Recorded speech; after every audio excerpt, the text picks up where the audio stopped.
Okay, so the Pulse project is loaded into the front end. Now we come back to the PTA software, and we can see we have our production test. Here's our simulated production line on the screen. I can just right mouse click and say start, and it will then begin talking to the Pulse, acquiring data. Here we can see we now have a third octave function that's been acquired from Pulse. This step happens kind of quick, so I'll focus in here a little bit on the production sequence and let you know what's going on here.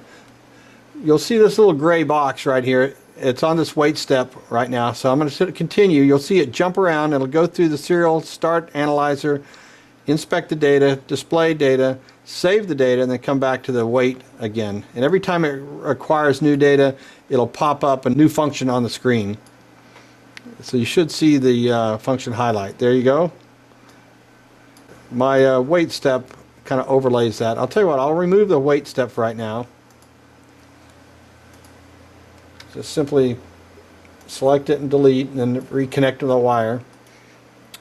Then say start. So now we'll be able to see it acquire data. As it's acquiring data, it's dropping data directly into the PTA database.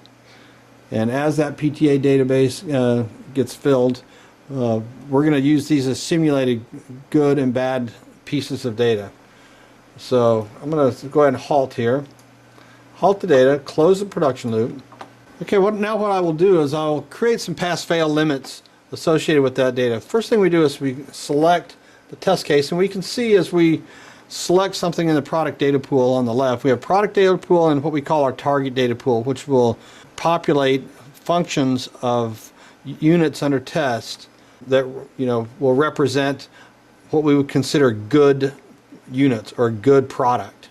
So in this case, we're just going to randomly select some parts. I'm double clicking on these pieces of data, and it drops in the target data pool. Now I can select the calculate limits, and you can see I used a standard upper factor of 3 standard deviations and to calculate this limit.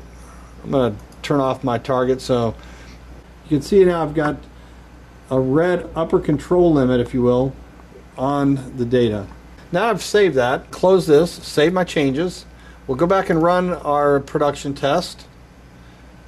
Take the simulated loop, we're going to start running, and now we see the data being populated, and as we run across units where the data clips this upper control limit, like this band right here, let me put a cursor on here. We can see every time a band crosses the control limit, the background will turn red. Well, that will signal the PLC that that part has failed. This will just continue going around, and randomly we're getting past good sets of data, and then we get a bad set of data. So we have a little modulation going on inside of our test at the 63 Hertz band. That typically is how the system works.